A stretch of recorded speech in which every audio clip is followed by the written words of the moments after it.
আসসালামু আলাইকুম। আশা করি যে যেখানে আছে সবাই অনেক বেশি ভালো আছে। আমার গলা শুনেই বুঝতে পারছেন যে আমার গলার খুবই খারাপ অবস্থা। তো এই গলা নিয়েই আপনাদের সাথে কথা বলতে আসলাম। আর এখন তো আমি রেগুলার খুব একটা ভিডিও দিই না, দিতে পারি না। অনেকদিন পর পর একটা ভিডিও দিই। জানি না এতদিন পর ভিডিও দিলে পরে আপনাদের কাছ থেকে কিরকম রেসপন্স পাওয়া যাবে। তো তারপরে তো মনের মধ্যে আশা থাকে যে নিশ্চয়ই রেসপন্স পাবো। মনের ভিতরে আশা থাকবে, আশা নিয়েই তো এগিয়ে যাবে, তাই না? যাই হোক, আজকে আমি রিপোর্টিং এর কাজ করব।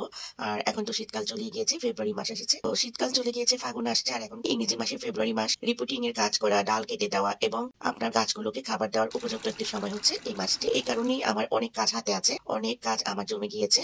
তো একদিনে তো আর সবগুলো কাজ করা সম্ভব না, এক এক করে আমাকে কাজগুলো সেরে নিতে হবে। আজকে আমি এই দুইটি গাছের রিপোর্টিং সেরে নিব। শুরুতেই যে গাছটির আমি রিপোর্টিং করছি সেটা হচ্ছে যে রেসিনা প্লান্ট। আমি অল্প দিন আগে গ্রামে গিয়েছিলাম বেড়াতে, সেখান থেকে আমি অনেকগুলো গাছ এনেছি। সেই গাছগুলোর মধ্যে হচ্ছে এই গাছটি একটি। এটার একটা ডাল এনেছিলাম আমি। অন্য যে গাছটি আজ আমি রিপোর্টিং করব সেটি হচ্ছে জেড প্লান্ট। আমার অনেক আগের প্লান্ট এটি। গত বছর এটাকে আমি রিপোর্টিং করে দেওয়া হয়েছিল, এবছর আবার রিপোর্টিং করে দিব। খুব একটা ভালো অবস্থা নেই, গাছের পাতাটাতে একদম ঝরে গিয়েছে, কারণ এটা ফুল ডরমেন্সিতে ছিল।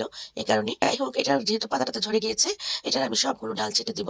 ছেটে এই ছোট ছোট ডাল নিয়ে অন্য জায়গাতে গ্রো করব। আর বাকি গাছটাকে একেবারে একদম হাড় ছাঁটাই করে তারপর আমি এটাকে এভাবে করে একদম ফুরফুরা মাটি তৈরি করে, মাটিতে বালি, মাটি, কম্পোস্ট তা দিয়ে মাটিটা তৈরি করে তারপর এই জেড প্ল্যান্টটাকে আমি করে দিব।